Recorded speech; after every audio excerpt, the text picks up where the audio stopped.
స్నేహితులారా, ఈ సమయాన్ని బట్టి దేవునికి వందనాలు తెలియజేస్తూ ఉన్నాను. ప్రేమపూర్వకంగా మిమ్మల్ని అందరినీ వాక్య ధ్యానంలోనికి ఆహ్వానిస్తూ ఉన్నాను. డోంట్ వేస్ట్ లైఫ్ అనే ఆలోచనను మీతో కూడా పంచుకోవడానికి ఇష్టపడుతూ ఉన్నాను కనుక దేవుని యొక్క వాక్యమును మీరు ముగింపు వరకు ఆలకించాలని మీ కుటుంబ సభ్యులతోనూ తోటి విశ్వాసులతోనూ ఈ వీడియో షేర్ చేసుకోవాలని మీ ప్రార్థన మనవులు ఎట్టివైనను ఫోన్ కాల్ ద్వారా కానీ అదే రీతిగా కామెంట్స్ రూపంలో కానీ తెలియజేయండి. నమ్మకంగా మీ కొరకు ప్రార్థిస్తాము.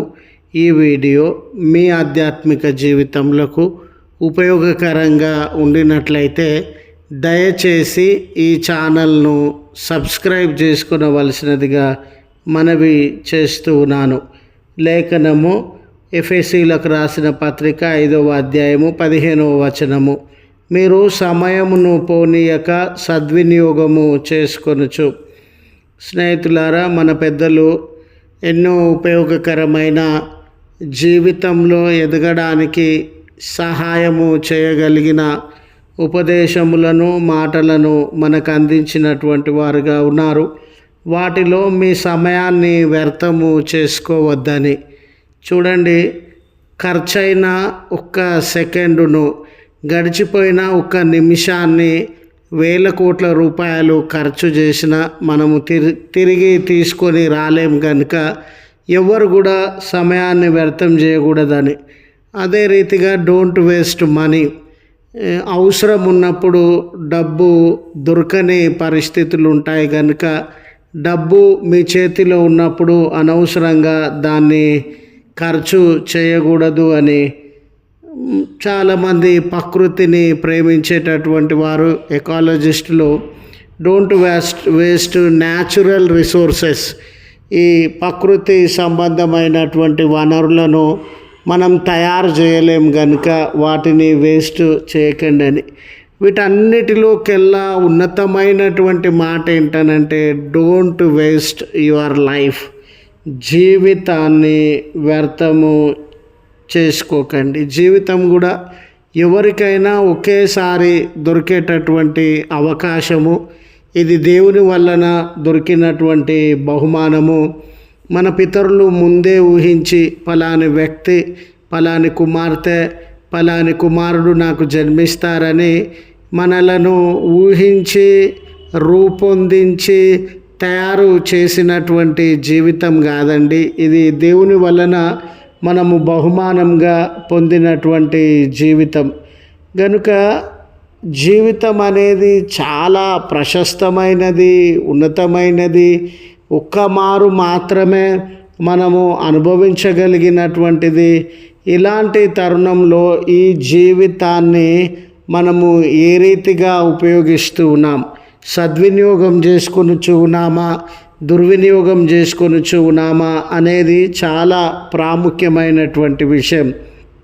స్నేహితులారా, మరి ఇలాంటి జీవితాన్ని దేవుడు ఆయనకు సంబంధించినటువంటి జీవితంగా ఉండాలని, మన జీవితంలో ఏదో ఒక ఆదివారము దినాన కానీ, ఏదో ఒక పండుగ దినాన కానీ ఆయనకు సంబంధించినటువంటి బిడ్డలంగా బ్రతకాలనేది దేవుని యొక్క ఆలోచన కాదు. స్నేహితులారా, ప్రతి క్షణము, ప్రతి గడియ మన జీవితాలు దేవునికి సంబంధించినటువంటివిగా, ఆయన చిత్తాన్ని నెరవేర్చగలిగినటువంటివిగా ఉండాలని దేవుడు ఆశించేటటువంటి వాడుగా ఉన్నాడు. చూడండి, నీ పూర్ణ హృదయంతో, నీ పూర్ణ ఆత్మతో, నీ పూర్ణ బలంతో, ఫుల్ అనే మాట, కంప్లీట్ అనే మాట ఈ భాగంలో మనము గమనించేటటువంటి వారంగా ఉన్నాం. అందుకే నీ సమయాన్ని పోనీయక సద్వినియోగము చేసుకోండి. సమయాన్ని సద్వినియోగము చేసుకునేటటువంటి వాడు జ్ఞానవంతుడని, దుర్వినియోగం చేసుకునేటటువంటి వాడు జ్ఞానము లేనటువంటి వాడని. సద్వినియోగం చేసుకోవడం అంటే మన జీవితము ఉపయోగకరమైన, అంటే దైవికమైన విషయాల కొరకు మనము కేటాయిస్తే అది సద్వినియోగం చేసుకున్నట్లండి. మన జీవితాన్ని ఈ లోక సంబంధమైన పాపేచ్ఛల కొరకు కేటాయిస్తే దాన్ని దుర్వినియోగము చేసుకున్నట్లు. చూడండి, ఈ ధనవంతుడు ఉండినాడు, లాజరు ఉండినాడు.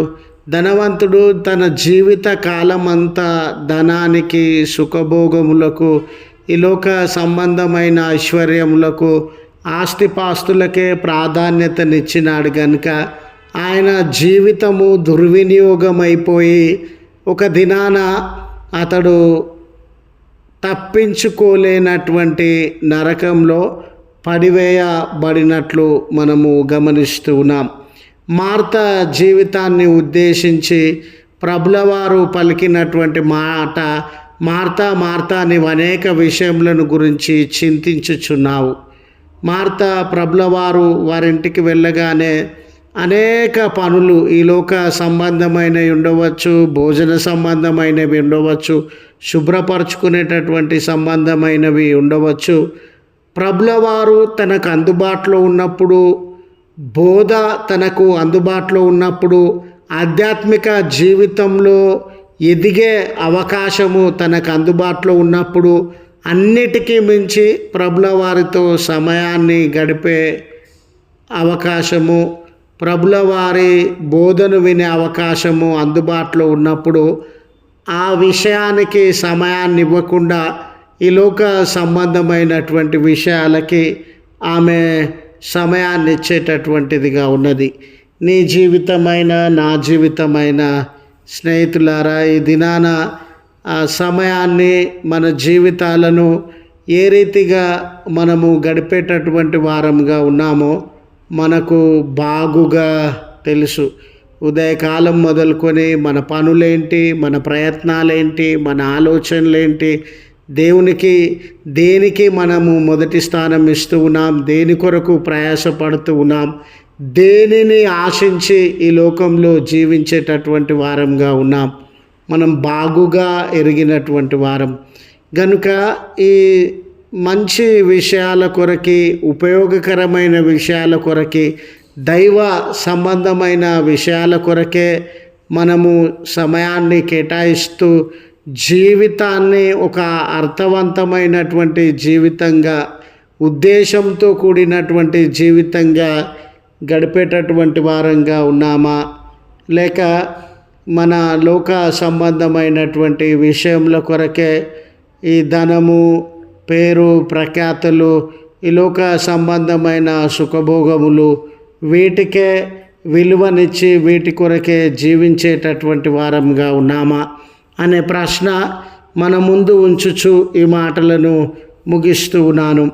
ప్రార్థించుదము. కృపగల తండ్రి, ప్రేమగల మా దేవా, నీ పరిశుద్ధ నామమునకు వందనాలు చెల్లిస్తూ ఉన్నాం. జీవితము చాలా ఉన్నతమైనటువంటిది, విలువైనటువంటిదయ్యా. ఇది మాకు మేముగా కల్పించుకున్నటువంటిది కాదు. మా ప్రియులెవరో, మా పితరులెవరో దీనిని నియమించి మాకు ఇవ్వలేదు. ఇది మీ వలన పొందినటువంటి భాగ్యము. ఈ జీవితం కొరకు మీరు ఒక ప్రత్యేకమైనటువంటి ఉద్దేశాన్ని, చిత్తాన్ని కలిగినటువంటి వారుగా ఉన్నారు. అయితే మీ చిత్తాన్ని మరచి మా జీవితంలో ఈ లోకాన్ని, లోకంలో ఉన్న విషయాలను, సుఖభోగములను ప్రేమించేటటువంటి వారుగా దేని కొరకు బ్రతుకుతున్నాము అనే ప్రశ్న ఎదురైతే తండ్రి, మేము అల్పమైన శరీర సంబంధమైన విషయాలకే జీవించేటటువంటి వారంగా ఉన్నామేమో. గనుక రక్షక, మా ఆలోచనలను విశాలపరచండి, మా భావములను విశాలపరచండి. పరసంబంధమైన, నిత్య జీవ సంబంధమైన విషయాల పట్ల ఆసక్తి కలిగి ఉండడానికి మా మనుషులను ప్రేరేపించండి. ఈ ప్రార్థనలో ఏకీభవించుచు నా బిడ్డలందరి జీవితాలు అర్థవంతమైనటువంటివిగా, మీకు ఇంపైనటువంటివిగా ఉండడానికి మీ కృప వారి జీవితాలలో విస్తరింపజేయమని ప్రత్యేక ప్రార్థన మనవులు కలిగి ఎవరైతే ఈ ప్రార్థనలో ఏకీభవించుచు ఉన్నారో స్వస్థత, ఆశీర్వాదము, అభివృద్ధి, దీవెన, నెమ్మది, సమాధానము వారి జీవితాలలో అనుగ్రహించుమని బ్రతిమాలు కొనిచున్నాం. ఈ దినము జన్మదినము, వివాహాది శుభదినములను జ్ఞాపకం చేసుకొని ఉన్న నీ ప్రియబిడ్డలను మీ కృపలో జ్ఞాపకం చేసుకొని రానున్న కాలం అంతా మీ ఆశీర్వాదములతో నింపుమని క్రీస్తు పేరట వేడుకొనుచు ఉన్నాము తండ్రి. ఆమెన్. తండ్రి, కుమార, పరిశుద్ధాత్మ త్రియేక దేవుని దీవెన మనకు తోడై ఉండి మనలను కాపాడును గాక. ఆమెన్.